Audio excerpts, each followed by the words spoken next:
Today we're going to talk about a 30-year versus a 15-year mortgage versus pay in cash. I hope you enjoy.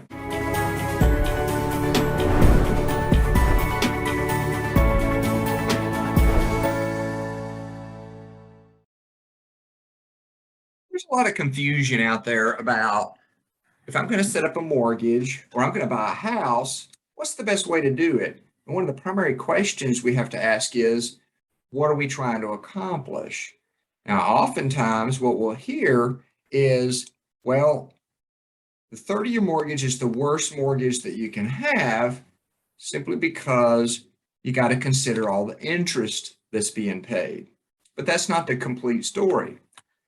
So I've got a couple of examples set up here in the interest of time. I've got a $300,000 house at a current interest rate of 5%, which is a $1,610 monthly payment, financed for 30 years. Somebody looks at that, and you'll hear some financial entertainers oftentimes say, oh my gosh, look, that's costing you $279,000 of interest. You need to pay that off as fast as you can. What often is missed, though, is you either pay interest or you lose interest. But anytime you make a purchase, there's always going to be a cost. The questioning you have to ask yourself is, if I want my house paid off, why do I want it paid off? Is it because I think this is going to improve my wealth? Or is it simply because I have a desire to have a paid off house? If you got a desire to have a paid off house, perfect reason to do it, make extra payments. But if you're doing it because you think financially it's going to help you, the math really doesn't bear that out. So if we take what some of the financial entertainers tell you and say, okay, we got this mortgage, now let's compare it, $279,000 worth of interest to a 15-year mortgage, and let's say we can get about 0.25% less. When we run those numbers, well, looky there, it saved you the difference between $279,000 and $120,000 in interest payments. But again, we're only looking at one side of the coin. So if we're trying to accumulate wealth, we want to see what's going to ultimately create the most value for us long term, not just looking at this particular interest payment. So if we take and move over to a different calculator that I've got here, and we said, all right, if we took the difference in the 30-year and the 15-year mortgage, which is $723 per month, and we could get, some of the financial entertainers will tell you 10%. I'm not telling you can get a rate of return of that. I'm not making any kind of suggestions, but you frequently hear that number on radio or wherever you hear them.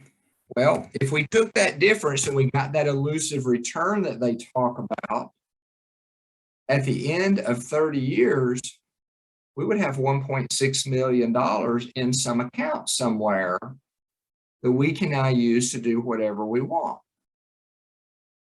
On the other hand, if we follow the advice that said, well, I'm going to pay 15 years, get it paid off, and in the next 15 years, I'll save that former payment. Okay, that's a $2,333.50 payment.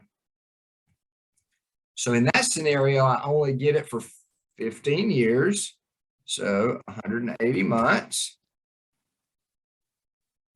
And we see 1.6 million versus 967,000. So what we've done, we have shortened our compounding curve.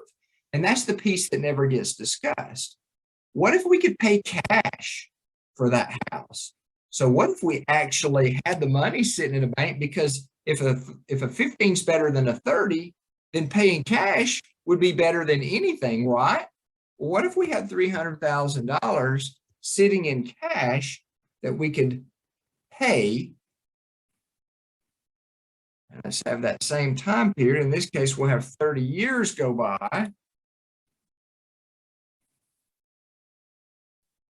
Look at this on an annual basis, 30 years.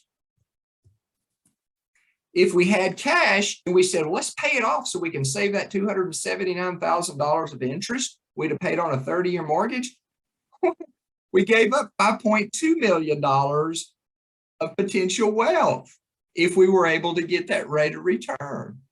So if these are the kind of things that pique your curiosity and you'd like to know what is it that's going to ultimately create the maximum wealth and cash flow in retirement and that kind of thing, feel free to give me a call here at Westside Advisors and Insurance Services.